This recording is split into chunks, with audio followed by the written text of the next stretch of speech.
이렇게 많이 또 와주셔서 감사합니다. 예. 한 말씀 하시고 시작하겠습니다. 네. 예.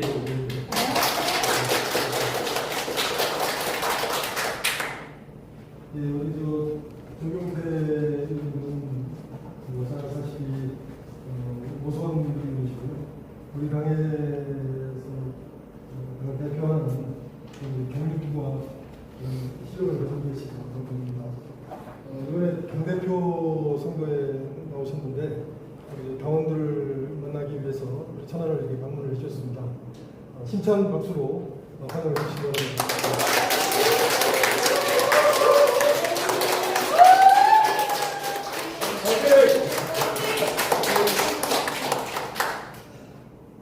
네, 아유, 날씨가 덥네요. 제가 중국 갔다가 이제 중간 도당에 왔습니다만은 지금 이제 앞으로 계속 전당대회가 8월 22일까지 있을 겁니다만 저는 우리 당이 좀 더 국민들 마음을 좀 많이 사로잡을 수 있는 그런 정당이 되어야 되는데 지금까지 보여준 모습이 국민들한테는 많이 실망을 안기가 주지 않았나 생각을 하고요. 여러분께서 혹시 궁금한 질문 같은 게 있으면 제가 질문을 받고 답변하는 그런 방향으로 좋은 가다에 대해서 묻겠습니다. 좋은 그 시간을 만들어주신 여러분께 진심으로 감사드립니다. 고맙습니다. 네. 질문을 드리면 네. 제가 질문할 때는 한 수백 가지. 네. 저는 고향이 경상도 출신인데 한국 정치를 정말 말아먹는 곳이 경상도와 전라도. 제가 경상도지만 특별히 경북 대구 국민의힘 후보는 무조건 당선, 민주당 패배, 전라도 국민의힘 패배, 민주당 당선. 아주 어리석은 국민이었죠. 그다음 두 번째, 의원님 오셨지만 제가 그냥 진솔하게 말씀드리니까 이해하십니다. 저는 국민의힘을 비판하기 위한 위함이 아닌 대한민국 국민으로서 이 국가가 가야 방향을 분명하게 말씀드립니다. 제가 생각하는 국민의힘은 무능합니다. 아주 어리석고 민주당은 사기꾼이고 좌파 친북 친중 성향에 무슨 방법을 동원해서라도 국가와 민족을 배신할 수 있는 정당이 민주당이었죠. 역설적으로 국민의힘은 그런 형편없는 정당과 싸운 경쟁에서 패배한다는 것은 말이 안 되는 얘기다. 저는 개인적으로 문재인 대통령이라고 부르고 싶지 않네요. 역적. 문재인 역적 때부터 시작해서 대한민국의 모든 선거는 부정선거가 개입됐다. 라고 저는 확신합니다. 그것은 제가 선거 때마다 중앙선관위의 대표 결과를 보고 제 나름대로 통계, 수학적 근거, 사전선거에서 저는 유튜브를 통해서 말고 제 자신이 제 의식으로 판단했을 때 부정선거가 아니면 있을 수 없는 결과라고 생각합니다. 거기에 침묵하는 국민의힘 저는 사퇴해야 된다고 생각합니다. 단 한 명도 국회의원 자격이 없다. 저도 정치를 하고 싶은 사람입니다. 근데 제 아내가 이혼하고 나서 정치해요. 그래서 제가 가정을 보기가 너무 어려워서 제가 만약 국회에 들어가면은 저는 대한민국에서 정의를 실현하기 위해서는 첫째 죽음을 각오해야 됩니다. 죽는 것을 각오하지 않고는 정의는 있을 수 없다고 생각합니다. 그래서 저는 제가 65세입니다. 살 만큼 살았기 때문에 내일 죽든 10년 후에 죽든 죽는 거 별 문제 없어요. 저는 그렇게 생각했는데 국민의힘 국회의원 100여 명은 그런 분이 한 분도 없는가요? 한 명도. 상대적으로 민주당은 이재명이 말을 하면은 무슨 방법을 동원해서 사람을 10명 죽이라고 그러면 다 죽입니다. 제 상식으로는 지금까지 이재명과 관계된 사건에 연루된 모든 사람들은 죽임을 당합니다. 이해할 수 없는 것은 가족의 동의와 관계없이 사체 구금을 해서 사인 규명을 해야 되는데 단 한 명도 사인 규명이 이루어지지 않았다. 이해가 안 돼요. 왜 그것을 방치하는지. 좀 제가 많이 조금 길어도 죄송합니다. 조금 더 얘기를 하고 싶으니까 괜찮습니까? 이제 조금 따. 그래? 따져 계시고. 제가 궁금한 걸 지금 빨리 풀어줘야 되니까. 네, 아유 그 귀한 말씀 감사하고 65세인데 아직 한참 살아셔야 되는데 목숨은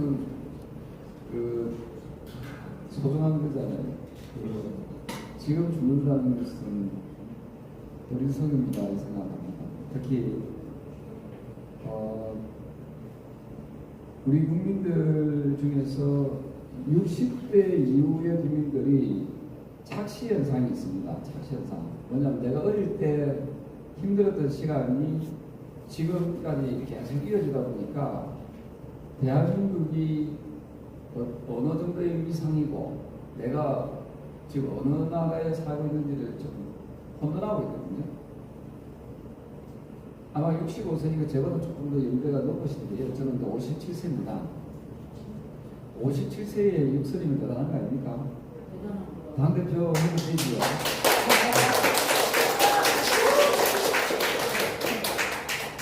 제가 57세지만 저도 어려운 생활을 많이 경험했거든요. 저는 원래 정치를 안 했으면 아마 제 직업은 두 가지였어요. 하나는 사회복지사나 또는 이제 제가 좀 우리 아버지한테서 유산을 많이 물려받아서 이제 자선사업가를 했겠죠. 근데 아버지께서는 부산 자갈치시장에서 지혜를 주셨기 때문에 아버지 돌아가셨을 때 그 새마을금고 통장의 잔고가 딱 영원이더라고. 정말 멋지게 잘 사셨어요. 딱 영원. 빚도 없고 저기 뭡니까? 딱 영원. 그 숫자의 그 기억을 하거든요. 그래서 저는 그래서 좀 유산을 물려받아서 좀 이런저런 자선사업을 했을 텐데 저는 아마 체질적으로 좀 이웃과 남을 위해서 좀 배려하면서 살아라 라고 저는 그렇게 태어난 것 같습니다. 사람마다 다 그 품성이가 이제 아니겠습니까?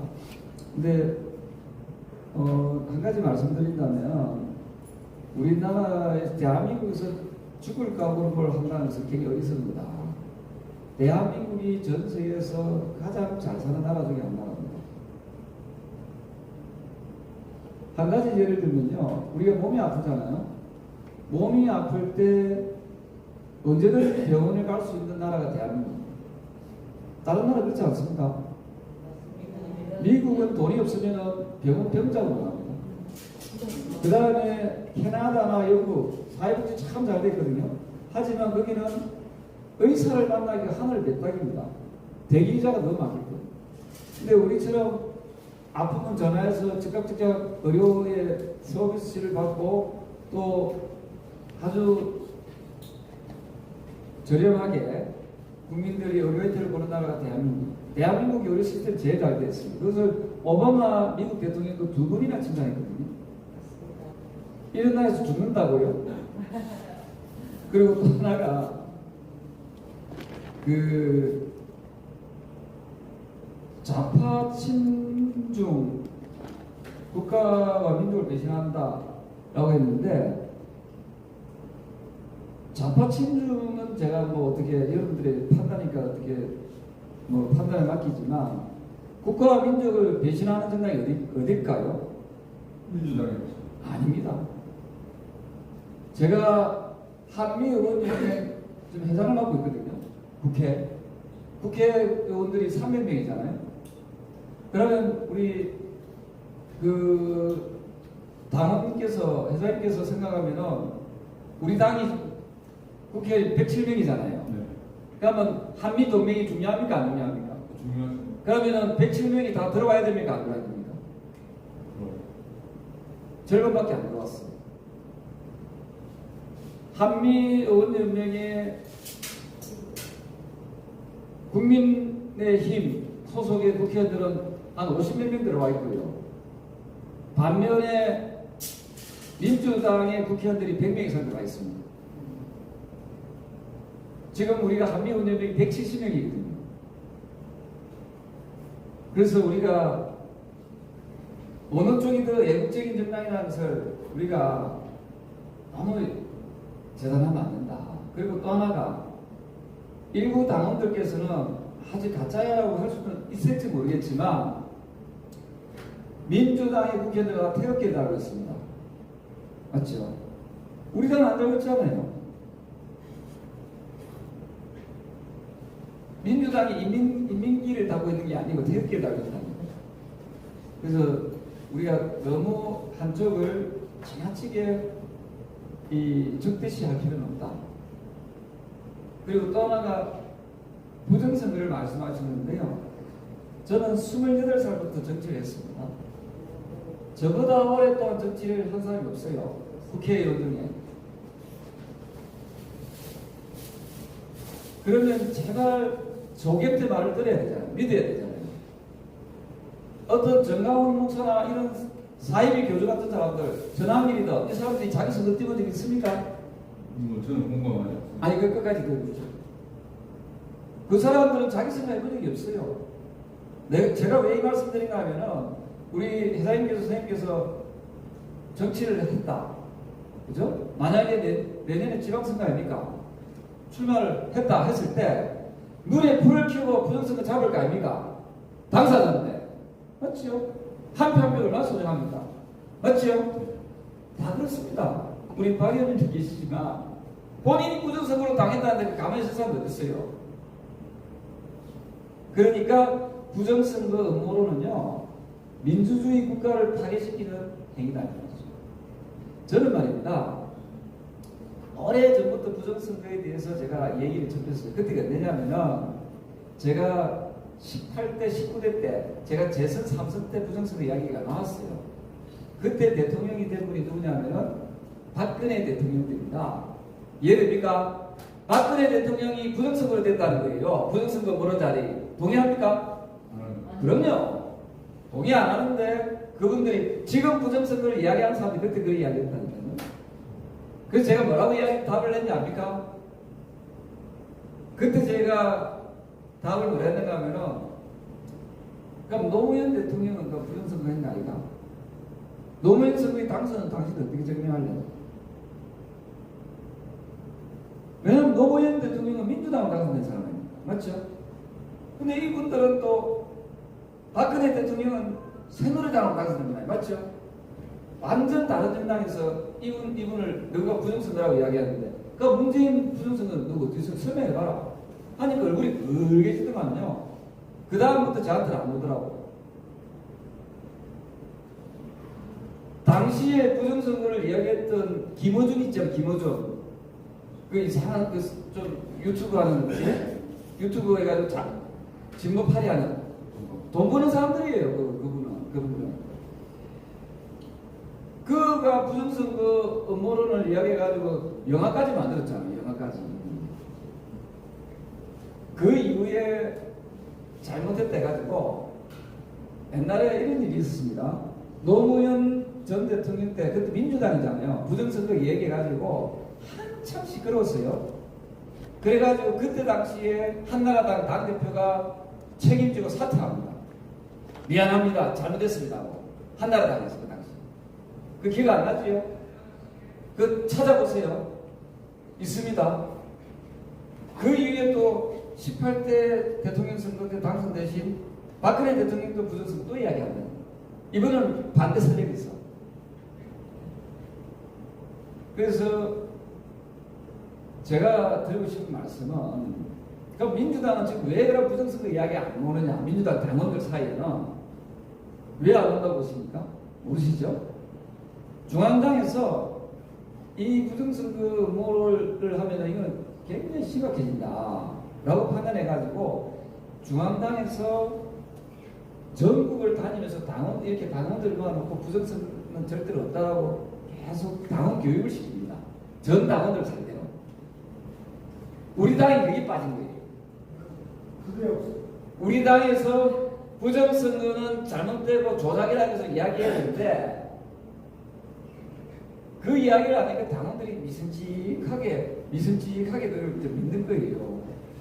그래서 제 이야기는 제가 당대표가 되면 제가 당대표가 되어가지고 그 부정선거 관련된 이 가짜 이걸 이 데이터가 많습니다. 이게 왜 가짜인지 조목조목 해가지고 선거관리위원 중앙선거관리위원 모시고 해가지고 전국을 수배해서라도 이 부분에 대해서는 이거는 절대로 사실이 아니다는 것을 당원 교육을 통해서 인식을 시켜야 된다 하는 겁니다.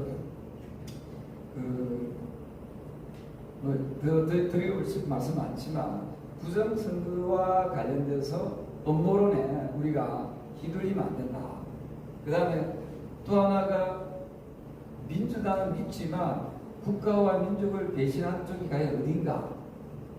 이거는 다시 한번 생각해 봐야 됩니다.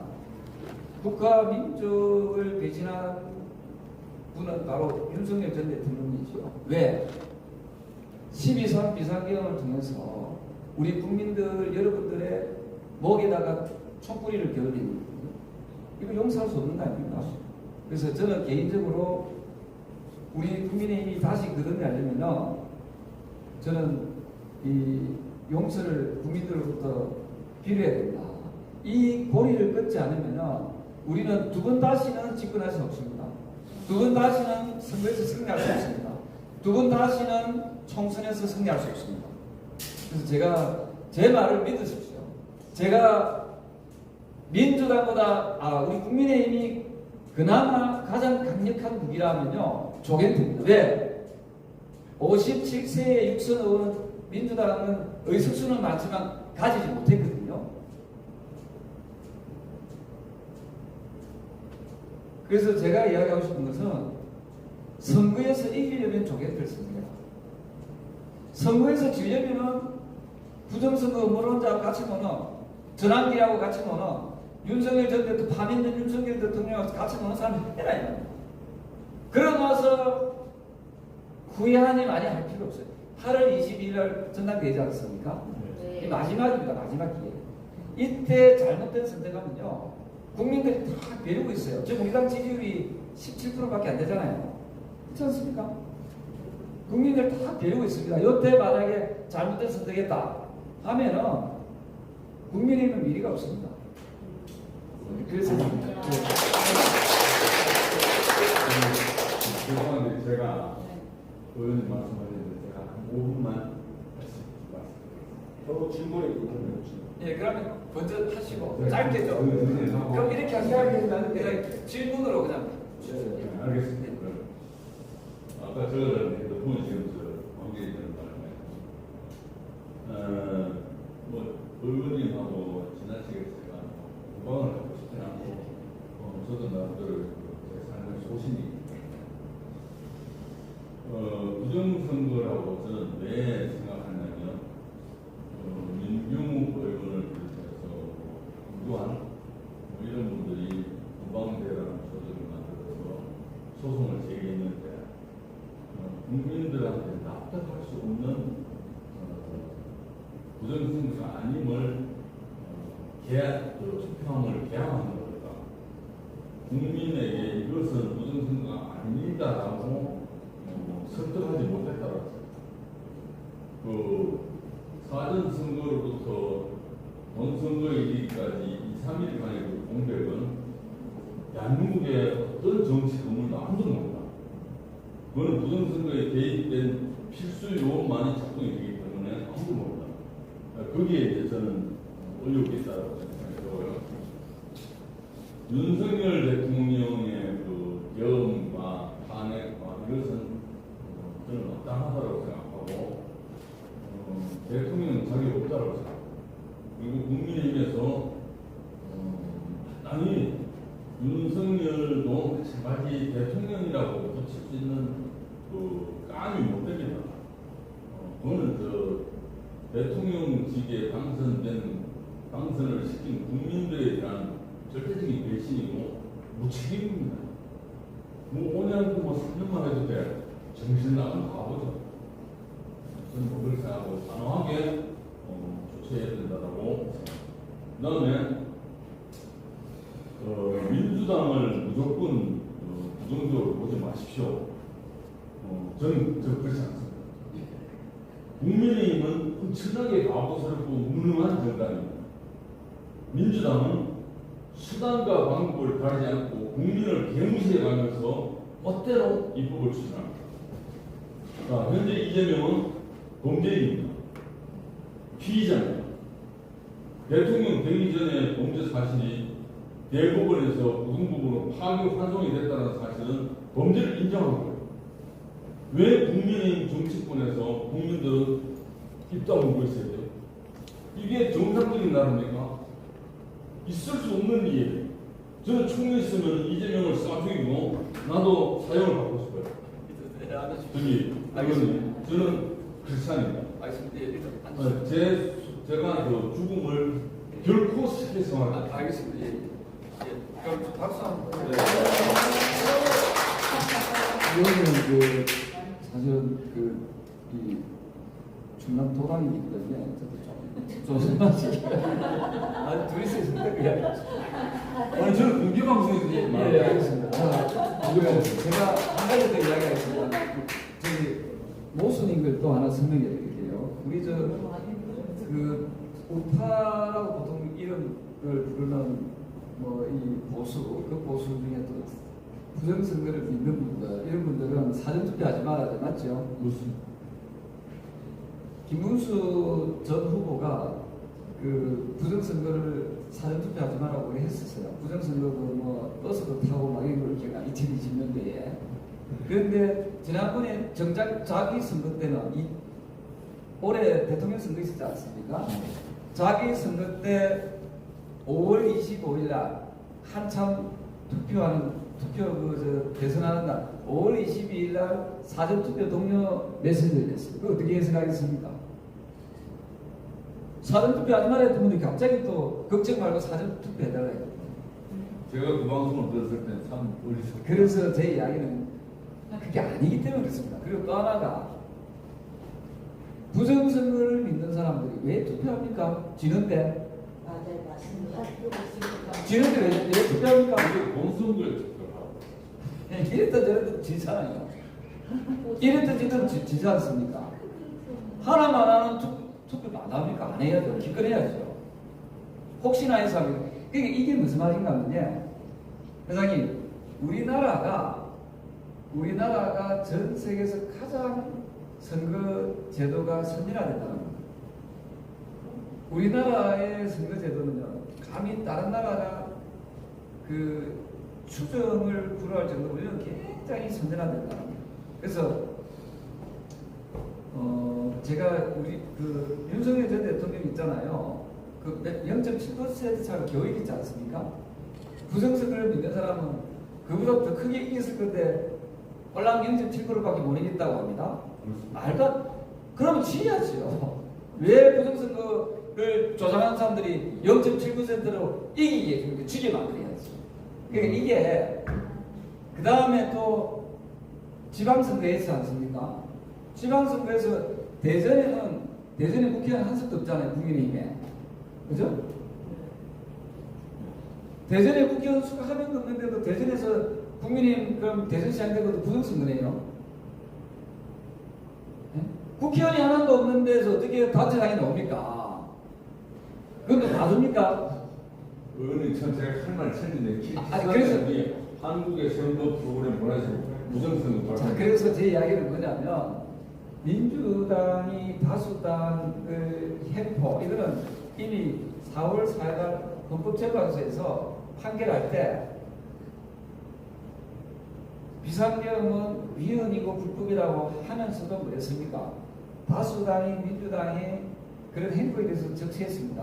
그래서 저는 지난번에 윤석열 대통령의 그 비상계엄, 그 대통령의 탄핵 이런 과정에 그때 당시 야당이지요. 야당의 책임이 3분의 1을 있다 생각합니다.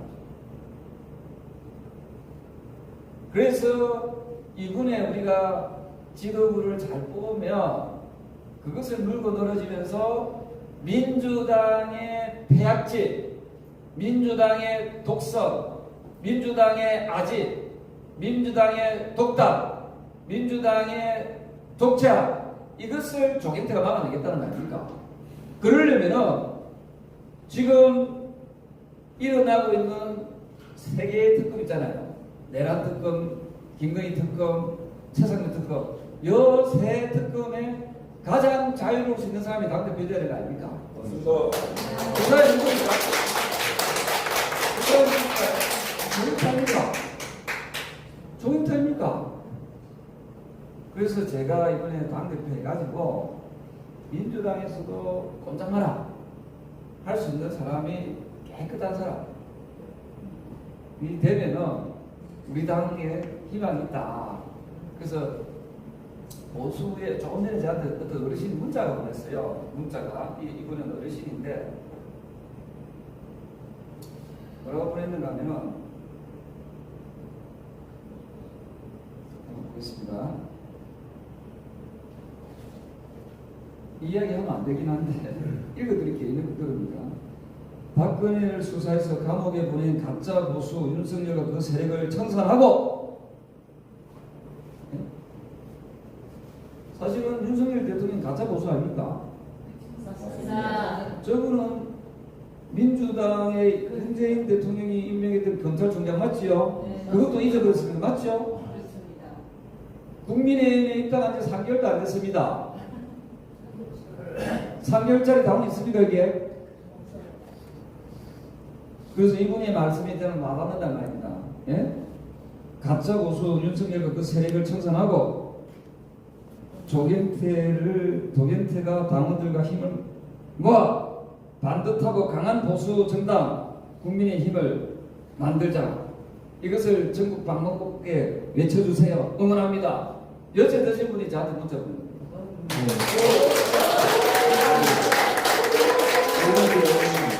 감사합니다. 그래서 혹시 부정선거 이야기는 다음에 하고 네. 저를 지지해주셔서 감사합니다. 안녕하세요. 저는 특별히 질문은 없고요. 이 자리에 온 거는 대선 끝나고 제가 충격을 받아가지고 TV를 안 보고 지금 몇 달 동안 밥맛도 없어요. 그 체중도 많이 줄고 그랬는데 어쨌든 위원님을 제가 많이 인터뷰도 보고 말씀하시는 거 많이 들었거든요.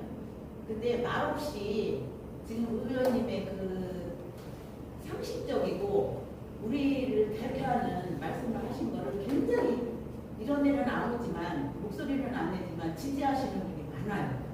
제 주위에서도 그렇고 저도 그렇게 얘기를 하고 그래서 진짜 지금 희망이 없는 국민의힘을 보면서 그래도 신라 같은 희망을 걸고 의원님을 지지하고 열렬히 이번에 꼭 당대표 되셔서 국민의힘에서 진짜 이게 횃불이 되어서 다시 국민의힘이 예전처럼 돌아가기를 진짜 간절히 빌고 또 바라고 같이 힘을 모으고 있어요 지금. 그러니까 여기 사람 몇 명 안 오셨다고 너무 신경 쓰시지 말고 어쨌든 안 오면서도 지지하시는 분들이 많아요.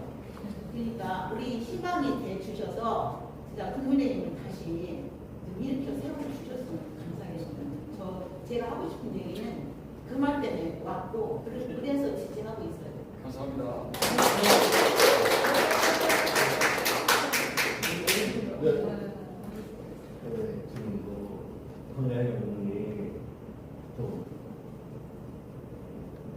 하고 생각하는 거하고 조금 방향이 그렇게 하는 것 같아서 네, 그래서 제가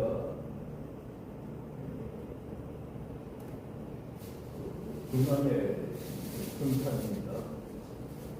경찰이고 지난번 대통령이 병으로 선포했을 때 바로 그 일요일이 타고 왔어요. 7일날에 거기 저도 그 장로입니다.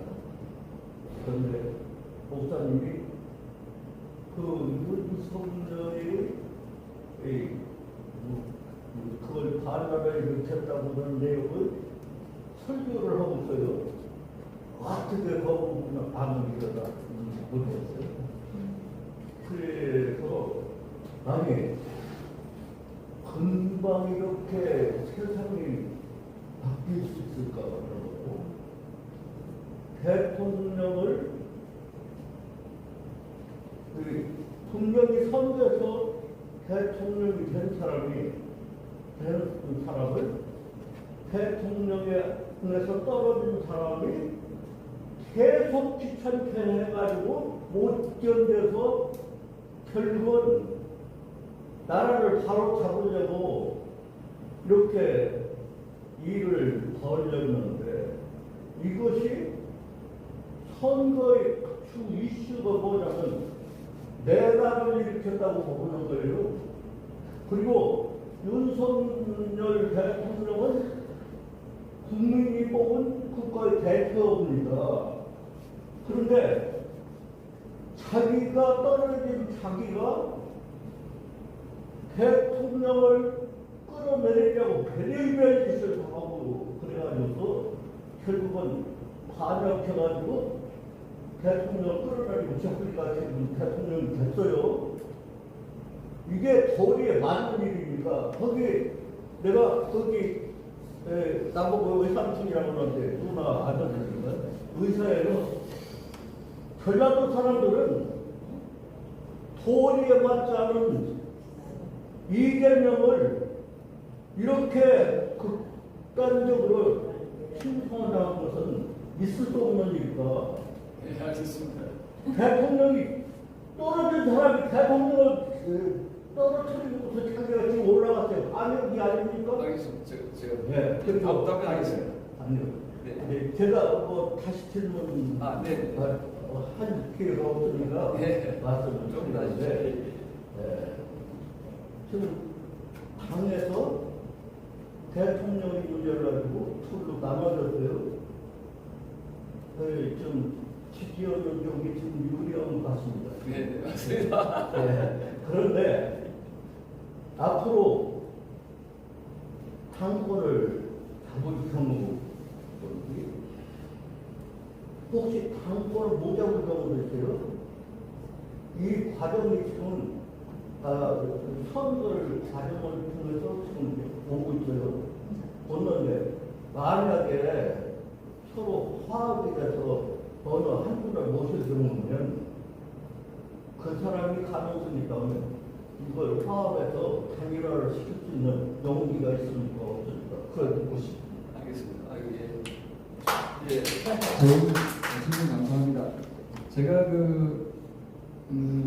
내란이냐 아니냐 이 부분은 좀 이게 우리가 이 한국 국어 사전에 나와 있거든요. 뭐라고 나와 있는가 하면은 내란이라고 해서 좀 처음으로 얘기해갖고 일단 내란이라는 것은 이제 이렇게 보시면 됩니다. 이게 국헌을 물러나게 하면 내란이거든요. 국헌을 물러나게. 그게 무슨 뜻인가 하면은 여기서 말하는 국헌이라는 것은 헌법기관을 물러나게 하면 이게 내란입니다. 우리가 내란이 큰 사업 칼로 기획하는 게 내란이 아니고 헌법기관을 물러나게 하는 행위가 그 자체가 내란인데 여기 이제 사전에 나와 있습니다. 이것도. 근데 그러면은 그럼 윤석열 대통령 비상경이 왜 국헌 물러나냐 했을 때 군인들이 어딥니까 국회로 들어갔지 않습니까? 군인들이. 근데 국회는 헌법기관이거든요. 그러니까 헌법기관을 물러나게 하는 거 하나 있고 또 두 번째로 중앙선거관리위원회에 또 군인이 파견됐습니다. 그렇죠? 중앙선거관리위원회도 독립해서 헌법기관이거든요. 그래서 이제 우리가 내란에 가면 총도 뭐 이게 내란이 아니고 그런 헌법기관의 기능을 마비시키기 위해서 시도한 그 부분이 바로 내란이 됩니다. 그래서 이거는 이제 다툼이 있어서 지금 윤석열 대통령은 내란 혐의를 좀 조사받고 있지 않습니까? 그래서 그 결과가 나와봐야겠지만 제가 판단했을 때는 이미 눈으로 다 국민들이 봤기 때문에 벗어나기 어렵다 하는 거고요. 자, 두 번째로 말씀 주신 거 이제 선거 끝나고 나면 어떻게 할 거냐? 뭐 저는 당연히 선거할 겁니다. 어르신 말씀대로. 근데 어르신은 저를 찍을 거 아닙니까? 그래서 저는 선거하는데 문제는 국민들이 어떻게 보느냐 이거든요. 국민들이 제가 지금 사실은 지금 나와 있는 분들은 지난번에 2달 전에 이미 대통령 선거에 나왔던 분들이잖아요. 맞죠?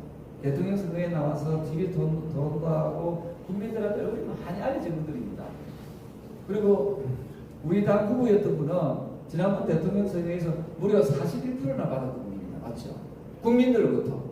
우리 당원으로 받은 게 아니고 국민들로부터 41% 받았다. 그러면은 사실은 불과 2달 만에 치러진 전당대회에서 우리 당 대선 후보가 국민 여론조사 1등 나오는 게 이미 상식이지요. 근데 지금 조경토에 1등 나온단 말입니다. 그리고 중도청에서 여론조사를 보면은 그 차이가 엄청나게 벌어져 있어요. 중도청에서 제가 압도적으로 1등이거든요. 자, 그건 무엇을 뜻하는가 하면은 제가 김문수 전 후보 같으면 참비선호 같아요. 직전 대선 주자가 저보다 낮게 나오잖아요. 그 이유는 뭡니까? 그 이유는 바로 그나마 국민들 중에서 국민의힘을 사랑하는 국민들은 제발 좀 이제 윤석열 전 대통령에서 벗어나서 새로운 정치를 해라. 혁신을 해서 새로운 당으로 들어나면은 우리가 용서해줄게. 그 메시지거든요. 근데 이번에 그러지 않고 잘못된 판단으로 우리 일반적인 당원들 지금 당원 지지율이 지금 17%밖에 안 되는데 그 17%가 막 밀어가지고 된 당대표가 나왔을 때 과연 우리 국민들이 이 당에 대해서 희망이 있겠느냐 이 보는 거죠. 그래서 저는 최다선 넣으면서 거기에 대한 책임감 때문에 이번에 출마했거든요. 그래서 아까 우리 여사님께서 말씀 주셨다시피 또 저를 마음으로 응원하는 분들이 많이 계신다니까 저는 소신을 좀 굽히지 않고 제가 여기서 소신을 안 굽히는 것은요. 굽힐 수 없는 것은 저도 우리 17% 되는 우리 당원들한테 그 사탕발린 말씀을 착착 드려가지고 표를 얻으면 되겠죠. 근데 난 그렇게 해서 당대표 되기 싫거든요. 왜? 그러려면은 윤석열 전 대통령에 대해서 같은 생각, 같은 목소리를 낸다면은 우리 당은 더 이상 희망이 없을 거라고 생각하고 그래서 제가 혹시나 저는 당선된다 보지만 혹시나 떨어지더라도 그 결과에 대해서 제가 꼭 승복하겠다는 말씀을 꼭 드리겠습니다.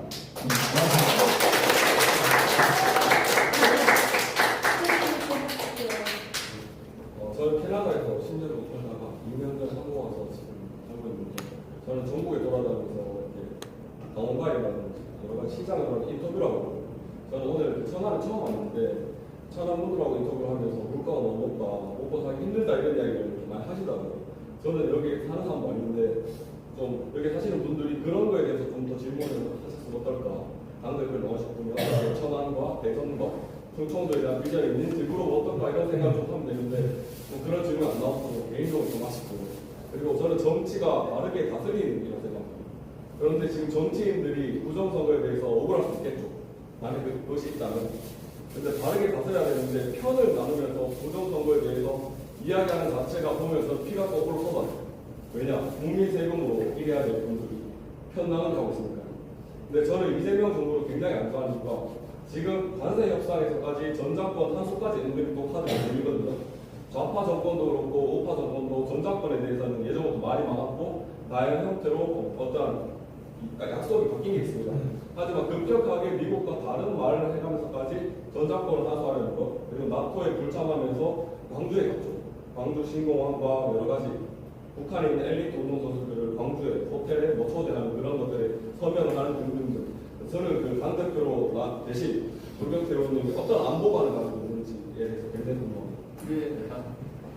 이거는 되게 비싼 고급 정보를 드리면 안 됩니다. 대신에 제가 우리 모처럼 이렇게 오셨으니까 특별히 네. 아주 좋은 그 정보를 드릴게요. 그래서 하여튼 멀리 오신 걸 위해서 제가 그 자비 안 하거든요. 제가 안보관에 대해서 말씀하셨는데요. 저도 사실은 많이 느끼고 많이 경험하지 않을 때는 불안했거든요. 우리나라. 왜냐하면 북한이 핵무기가 있잖아요. 얼마나 불안합니까? 그죠? 근데, 그래서 저는, 아마 국회에서 둘째가 서울 정도로, 우리나라도 핵무장해야 된다. 이 생각이 든 사람입니다. 자체 핵무장을 하든지 아니면은 전투력을 다시 빨리 재배치해야 된다. 라고 생각했는데, 제가 5개월 전에 미국을 다녀왔습니다. 50원 DC를 다녀왔는데, 거기서 많은 정보를 알게 됐어요. 아마 이 자리에 계신 분들 중에서는 그 정보를 이미 알고 있는 분들도 계실 거라 생각합니다. 거기서 느꼈던 게 뭐냐면, 한국과 미국이 군사적 동맹이 아주 끈끈하면은 한국이 안보를 믿지 않아도 된다. 물론 우리가 지켜야 될 건 또 지켜야 되죠. 대한민국은 미국 복 지키다면 안 됩니다. 그렇죠? 우리가 지켜야 돼요. 그렇죠? 그걸 기본으로 하되, 근데 우리 힘으로만 부족하지. 왜? 한반도 지도를 딱 보면은 우리야 딱 휴전선이 표면적으로는 남한과 북한이 있지만 그 위에 러시아가 있고 그 옆에 중국이 있잖아요. 제가 5, 6년 전에 영국의 나토를 갔었습니다. 국회 대표로서. 나토에 갔을 때 나토에는 매년 회의를 합니다. 32개 나라가 모여가지고 정기총회를 열거든요. 거기서 나토에서 our enemy, 우리의 적은 바로 누구다? 러시아라고 표현되어 있어요. 나토 국가. 나토 국가의 북대서양 태평양 조약의 북대서양 조약 기구에 있는 30몇 개 나라입니까? 그 나라에 있는 소속되어 있는 국가들의 적은 어디다? 러시아. 이제 그걸부터 시작합니다. 회의를. 근데 최근에는 그게 하나 더 나갔어요. 그 적이 어디냐면 중국이다. 왜냐하면 중국과 러시아는 우리 자유시장 경제를 하고 있는 자유민주주의 국가, 자본주의 국가하고는 체제가 다르잖아요. 그래서 적으로 간주합니다. 군사적으로. 하지만 적으로 간주하지만 무역은 하고 있지. 러시아하고 유럽 무역 많이 합니다. 그러니까 경제적인 무역하고 군사적인 적대감은 다른 거예요. 이거 구분하자. 이걸 이재명 대통령도 구분하세요. 대통령께서 구분. 이걸 구분해야 돼. 이걸 구분을 안 해주니까 명확하지 않으니까 국민들이 불안해. 그러니까 경제적으로 그 뭡니까? 교류하는 거 하고 군사적으로 대치되는 북남합자입니다. 제 당대표 될 자격이 있습니까? 네, 있습니다. 여기에 북한도 포함된다. 우리나라에서는 북한하고 러시아하고 중국은 우리가 조금은 경계해야 될 대상이다. 군사적으로. 하지만 북한이 핵이 있다 해가지고 우리가 크게 염려는 해야 되겠습니다만은 미국하고 우리하고 아주 긴밀한 지금 협력 관계가 있거든요. 이건 제가 표현을 못하겠습니다만, 그래서 우리가 상대적인 우위에 지금 점하고 있기 때문에 그 부분을 말씀드리고, 그 대신에 절대적으로 우리는 미국하고는 확실하게 편을 먹어야 됩니다. 그거 잘못된 신호를 주면은 낭패를 보거든요. 그래서 역대 민주당 정권도 김대중 대통령도 그렇고 노무현 대통령도 그렇고 항상 미국의 어떤 그걸 협력을 구한 거거든요. 그 대표적인 사례가 노무현 대통령 때 미국에서 원하니까 이라크 파병도 한 겁니다. 우리가. 그래서 저는 이게 어떤 정권이 들었더라도 미국과의 관계가 흐트러지는 모습은 바람직하지 않다. 왜냐하면 우리나라는 북한하고만 상대하는 게 아니라 나토에서 적이라고 강조한 러시아도 상대하고 또 중국과도 또 상대해야 되잖아요. 이 세 나라가 우리 한반도 위에 있기 때문에 우리는 우리 혼자 힘으로 약하기 때문에 반드시 우리도 연합의 형태로 미국을 우리는 동맹으로 가져야 된다. 이런 생각을 합니다. 그래서 제가 아보가는 의지를 하고 있습니다. 저는 이거를 만나뵈서 반갑습니다. 지금 윤석열 아까도 말씀하셨지만 대통령이라고 독립을 계엄령을 해가지고 이재명이한테 대통령을 혼나고 그랬잖아요. 네, 그렇기 때문에 진짜 당대표가 되시든 안 되시든 윤석열하고는 단절을 해야 돼. 무조건 단절을 해야 돼.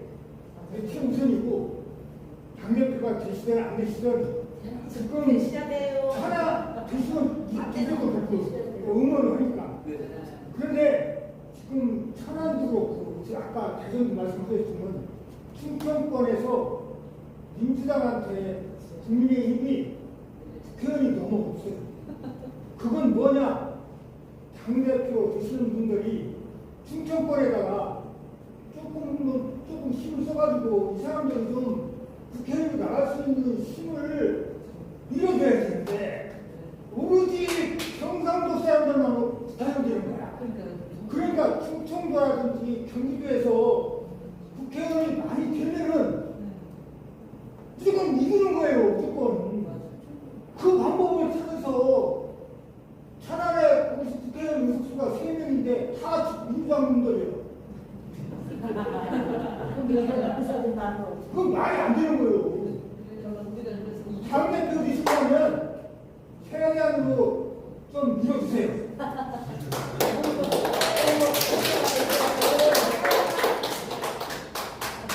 네, 제가 말씀 주신 그 내용을 제가 꼭 명심해서 다음에는 천안에서 최소한 천안에 세 석이지 최소한 2석 이상 나오도록 하겠습니다. 사실은 우리 당이 좀 많이 아쉬운 게 그 정권을 우리가 잡았으면 최대한 우리 당원들 또 우리 그 선거를 준비하고 있는 당협위원장님들을 어떤 전략적으로 잘 키워줘야 되거든요. 민주당을 참 잘합니다. 민주당 보십시오. 이번에 해양수산부를 부산으로 옮긴다잖아요. 옮기면서 해수부 장관을 또 민주당의 부산에 있는 국회의원을 또 시켰어요. 그리고 또 이번에 또 이재명 대통령이 또 부산에 가서 그 해수부 장관 옆에 딱 앉혀놓고 지금 막 부산 시민들한테 막 좋은 공약들, 예? 입에 딱 맞는 공약들 좀 말씀을 하고 계십니다. 자, 그러면은 그 해수부 장관을 내년에 부산시장으로 또 했을 때 내년 부산시장 선거가 어떻게 될지 모르게 딱 만들어놨어. 그만큼 민주당은 아주 전략적 고민을 해가지고 어떻게 하면 선거에서 이길 수 있는가를 미리미리 포석을 탁탁 잘하는데 근데 국민의힘은 보면 윤석열 전 대통령이 맨날 약주 좋아하시고 예? 자기한테 아부하는 사람 좋아하다 보니까 본인을 정말 열심히 해서 도와줬던 당원들 또는 국민들 생각을 1이라고 했으면은 진짜 약주 드시는 시간 좀 줄이고 이제 진짜 그 제대로 일을 했었으면은 천안에서도 지난 총선 때 우리 의원이 계십니다만 몇 석은 최소 한 석 이상은 되지 않았겠습니까? 그래서 우리 당은 사람을 키우지 않는다는 거죠. 맞습니다. 사람을 키우지. 그래서 제가 당 대표가 되면은 공정하게 사람을 키우는 작업을 하겠습니다. 예, 예. 그래서 하여튼 우리 당 문제 있는 거 지적해서 감사하고요. 그래서 8월 22일 날 싹 좀 이렇게 깨끗하게 그 조경태 보면 깨끗해 안 보입니까? 저는 육선 의원하면서 정가도 하나 없습니다. 그죠? 그러니까 상대의 문제투성이 정당을 이기려면 정치력도 뛰어나야 되고 도덕적으로도 깨끗해야 되고 강직해야 되고 소신 있어야 되고 역동적이어야 되고 서민적이어야 되고 이래서 상대해야 됩니다. 맞습니다. 제가 볼 때는 당대표 출마가 나갈 때 네. 그런 걸 하면 당원들이 좋아할 거예요. 감사합니다. 이거 부명장들한테 많은 혜택을 주고 네네. 당원들한테 우리가 열심히 하겠습니다 하면은 네. 다 찍어주지. 감사합니다. 그래서 뒤에 이제 출정식 때부터 이제 어떻게 함께 하게 됐었는데 그 출정식 때 이제 의원님의 말씀 중에 실제로 제가 정치에 대한 이야기를 듣고 하면서 참 보수와 진보의 가치를 잘 몰랐는데 이제 조 의원님이 얘기해 주신 지키는 것이다 사전적 의미로 하신 거에 대해서 참 사람들이 이해하기 쉬운 거고 좀 외람될지 모르지만 제가 생각하는 보수는 지금 이제 이번 전당대회 슬로건이 다시 국민입니다. 그런데 전 이전 슬로건이 함께 가면 길이 됩니다에 함께라는 게 보수라고 생각합니다. 실제로 너무 집어가지고 대구 사람으로서 보수의 얘기를 하는 게 좀 죄송하긴 하지만 서로 함께 하기 위해서는 서로를 존중을 해야 되고 함께 하기 위해서는 서로를 이해를 해야 되고 그런 진정한 보수의 얘기를 해주시는 의원님께 감사드리고 네, 지금은 뭐 얼마 안 되는 사람이지만 작은 마음 하나하나 모여서 건한 내일을 만들 거죠. 뭐 부정선거나 윤석열 대통령이라는 과거는 뒤로 두고 의원님과 작은 걸음 함께 해보고 싶습니다. 감사합니다. 어제 그 제가 안동하고 이렇게 문경하고 몇 군데 다녀왔습니다만 확실히 그 동네는 이 정치에 관심이 많아서 그런가 사람들 꽤 많이 오셨거든요. 그 중에 한 분이 뭐라고 이야기하는가 하면은 최근 들어서 우리 당은 두 가지를 잃어버렸다는 거예요. 하나는 보수의 품격을 잃어버렸고 또 하나는 보수의 가치를 잃어버렸다. 그래서 이것을 저보고 좀 회복시키자는 거예요. 그래서 저는 보수의 품격은 책임감이라고 생각합니다. 윤석열 대통령이 파면됐으면 거기에 따르는 정치인들은 좀 책임감을 있게 사죄하고 좀 인선으로 물러나 있으면 좋을 텐데 한 사람도 그 책임을 안 지는 그런 무책임한 모습이 국민들로 하여금 좀 이렇게 분노하게 만드는 게 있고요. 또한 보수의 품격은 정의로움에 있다 생각합니다. 그래서 사실은 좀 더 우리 당이 민주당보다 민주당이 아까 여러 좋은 말씀하시지 않습니까? 이런 부분에서 좀 상대적으로 우리 당이 좀 비교 우위에 있으려면은 조국 전 장관과 같이 완전히 가식적이고 위선적인 저런 무리들하고는 다르다. 우리 당은 정의로운 정당이다. 정의로운 사람들이 모여있는 정당이다 하는 어떤 책임의식도 있고 정의로움이 있는 그런 보수의 품격을 지켜나가는 그런 우리의 정당의 이론이 되어야 되겠다 하는 생각입니다. 그래서 저는 당대표가 되면은 제가 잘 싸우겠습니다. 잘 싸워서 이게서 잘 싸운다는 말의 의미는 크게 두 가지입니다. 뭐냐면 진짜로 붙어 붙고 막 육박전 하자는 그런 뜻은 아니에요. 그러면 우리가 집니다. 왜 지는가 하면 숫자가 좀 모자라거든요. 그래서 저는 여기서 잘 싸움이라는 것은 무슨 뜻인가 하면은 국민들로부터 우리가 지지가 민주당보다 높거나 비등하게 되면은 국민들의 여론을 등에 업고 싸워야 됩니다. 그래서 저는 지금 민주당 지지율이 지금 50% 왔다 갔다 하지 않습니까? 우리 당은 지금 17%입니다. 지금 모국은 잘 싸우겠다는데 그냥 가서 막 보안 지른다고 이게 싸우는 게 아니거든요. 거기서 그냥 아예 그냥 문 닫고 니나 막 떠들어라 하면 끝입니다. 이거는. 그리고 우리 구성원들만 힘들거든요. 그래서 저는 잘 싸우기 위해서는 우리는 혁신을 해야 되고요. 혁신을 통해서 우리 당 지지율을 최소한 민주당에 더군다는 또는 민주당에 앞서는 그 정도의 어떤 지지율을 획득한 다음에 저는 그때부터 민주당이나 이재명 정부가 잘못하는 것에 대해서 본격적으로 공격해야 된다. 그래서 저는 다음에 혹시나 어떤 야당 대표로서 제가 대표가 됐을 때 야당 대표로서 대통령과 만나는 자리가 있다면 그런 자리에서 밀리지 않고, 예를 들어서 우리가 요구하는, 오늘 말씀 중에서도 그런 부분이 포함될 수도 있습니다만, 우리가 요구하는 안이 5개 있고 또 정부 여당에서 요구하는 안이 5개가 있다면 우리가 5개를 단축시키고 저쪽에 5개를 우리가 받아들이면 5대5잖아요. 맞죠? 그러면 우리가 이기는 거 아닙니까? 그죠? 그래서 우리가 대등한 협상을 통해서 우리가 민주주의라는 것은 대화와 타협이거든요. 그러니까 대등한 그 위치에서 이것은요, 의석수의 문제가 아니라 여야 공이 50대 50의 문제로 접근해야 됩니다. 그렇게 해서 제가 국민들께서 국가와 민족을 걱정하고 또 보수를 사랑하는 국민들이 바라는 그런 요구 조건들, 이런 조건들을 우리가 협상을 통해서 얻어낸다면 국민들이 우리나라보다 더 안심하지 않을까 생각합니다. 정책적으로 한 가지 말씀드리면요, 노란 봉투법 같은 거 있잖아요. 이런 것도 지금만 들어봤자 저 사람들은 귀에 안 들어와요.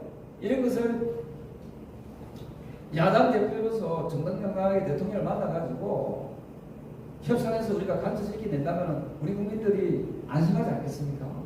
예, 그래서 그런 것을 우리가 일의 관철, 일을 잘 풀어서 그 일이 관철되도록 하는 것이 잘 싸우는 것이다 저는 생각합니다. 예, 그래서 국민들한테 이익이 될 수 있도록, 국민들이 불안해하지 않도록, 국민들이 더 잘 살 수 있도록 하는 것이 잘 싸우는 것이지, 정치인들이 무조건 이 대표 때 당원들 보고 오라 해가지고 그 모여가지고 막 이렇게 외치는 그런 잘 싸우면 잘 싸우는 게 아니다 하는 걸 생각합니다. 하여튼 제가 잘 싸우겠습니다. 예. 그리고 또 이기는 정당 만들겠습니다. 이기는 정당이라는 뭡니까? 당장의 눈앞에 있는 내년 지방선거에서, 예? 이곳 천안에서 지금 천안시장은 어찌 됐습니까? 공석입니다. 내년 선거하겠네요. 이곳 천안에서 천안시장을 우리가 승리로 이끌어내고 충남지사도 다시 승리로 이끌어내고, 그게 우리가 승리하는 거 아닙니까? 근데 지금 17% 정당각이 이길 수 있겠습니까? 아니요. 절대 못 이깁니다. 부산도 위태롭거든요. 부산도 지금 거의 저쪽으로 넘어갈 판인데 다른 지역은 이거 말할 수 없는 거 아니겠습니까? 그래서 우리가 정상적인 정당을 만들어서 내년 지방선거에서 우리가 꼭 좀 승리할 수 있도록 노력하겠습니다. 이렇게 모여주신 우리 당원 동기 여러분께 다시 한번 감사드리겠습니다. 고맙습니다. 조금만 더 말씀드리면 안 됩니까? 여기 한 번만 해주세요. 내가 펴겠습니다. 저는 59세 여성이지만 제가 병천에서 선배집을 33년간 했어요. 지금은 안 하십니까? 네? 지금도 해갖고 의원님이시라고요. 제가 바로 안 드릴게요. 이거는 너무 네, 알겠습니다. 근데 제가 12월 3일 아까 말씀하셨듯이 코로나 사태보다 더 힘들었어요. 장사가. 저는 33년째거든요. 같은 자리에서. 저희 어머님 때부터 지금 저까지 3대째 장사를 하고 있는데 제 경력만 33년인데 지금 힘들어요. 그러니까 그 12월부터 워낙 안 되는 계절이었긴 하지만 그래도 지금 근데 세금은 너무 많이 나와요. 그걸 얘기하고 싶었어요. 저는. 그러니까 강 대표님이 계시면 저희 좀 살 수 있게끔.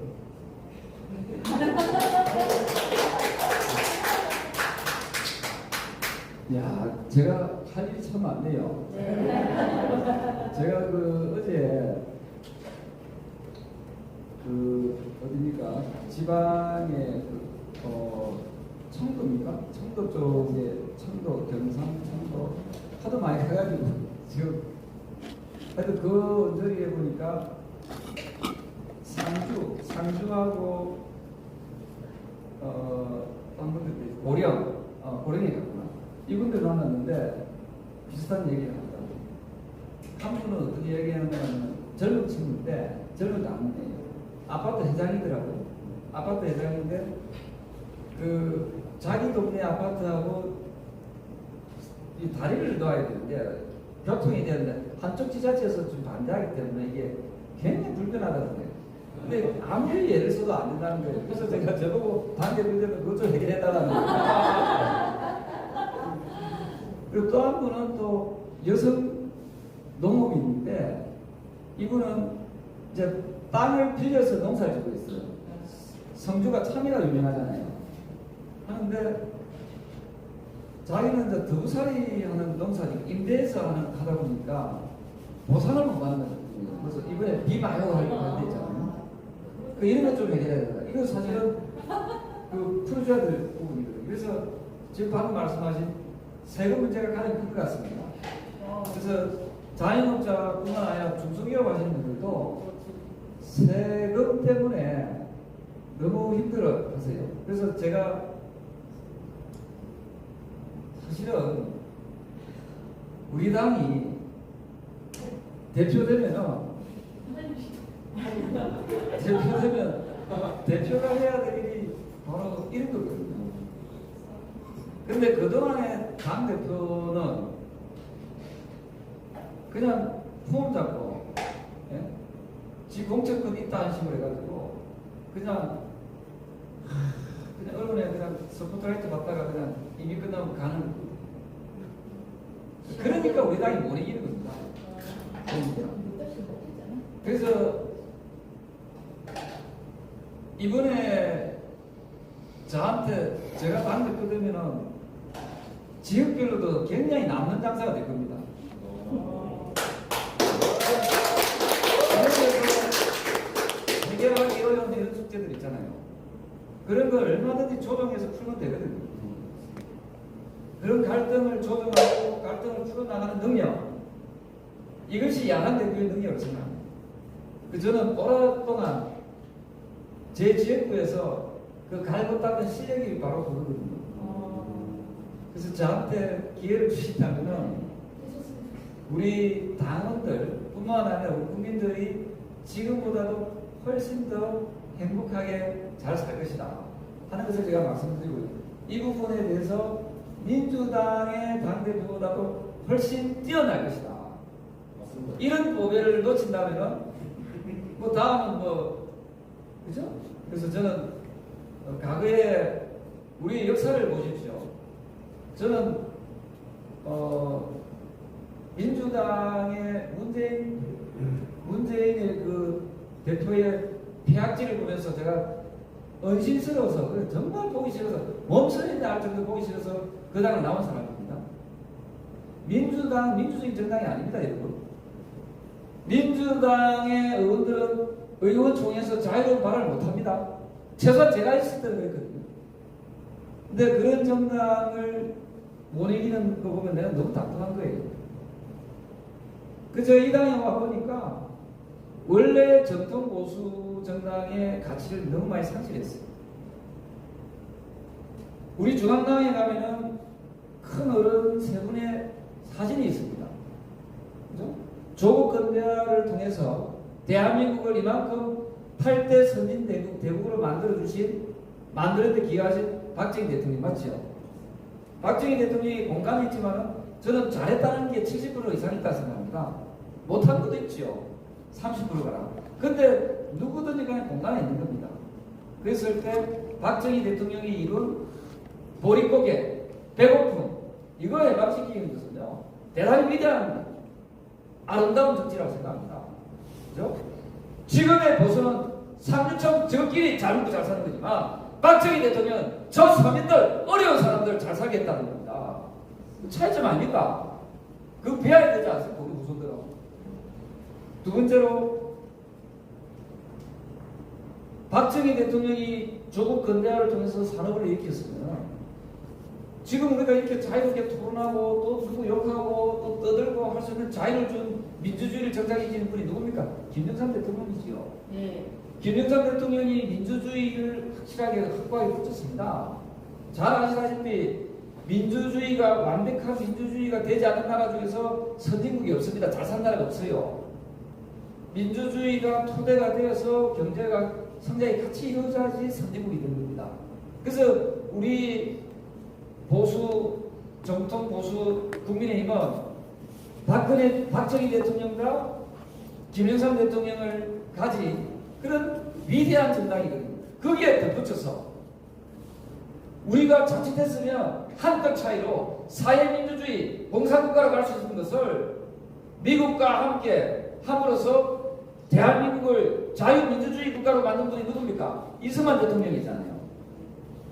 실질적으로 우리가 물론 1919년도에 대한민국이라는 국군은 섰지만 영토와 국민을 정당하게 가지고 확보해서 대한민국이 된 것은 1948년 대한민국이 그때 비로소 전 세계 만방에다가 유엔으로부터 인정받은 거 아닙니까? 맞죠? 그런 분들을 우리가 안고 있는 자산을 가지고 있는 대한민국입니다. 우리 보수 정당이에요. 그래서 이승만 대통령, 박정희 대통령, 김영삼 대통령. 근데 그 나머지가 좀 엉터리인 걸 알아요. 네? 그래서 앞으로 우리가 좀 더 공부해서 이제 그분들의 좋은 점만 탁탁탁 따서 앞서 우리 어르신께서 말씀하신 국가 민족을 생각하고 우리 서민들을 생각하는 그런 정당으로 그게 저는 참 보수의 품격이라 생각하거든요. 그렇게 한다면은 저는 우리 국민들이 우리를 더 많이 사랑해 줄 것이다. 그게 중소기업과 자영업자 하시는 분들의 세금 문제, 이건 제가 여러 차례 듣는 이야기니까 다음에 지금 작년에 자리를 비웠습니다만 제가 꼭 당대표 되면은 다시 제가 찾아서 그 우리 소상공인분들의 세금 문제 이런 부분을 위해서 제도 개선을 위해서 최선을 다하겠습니다. 감사합니다.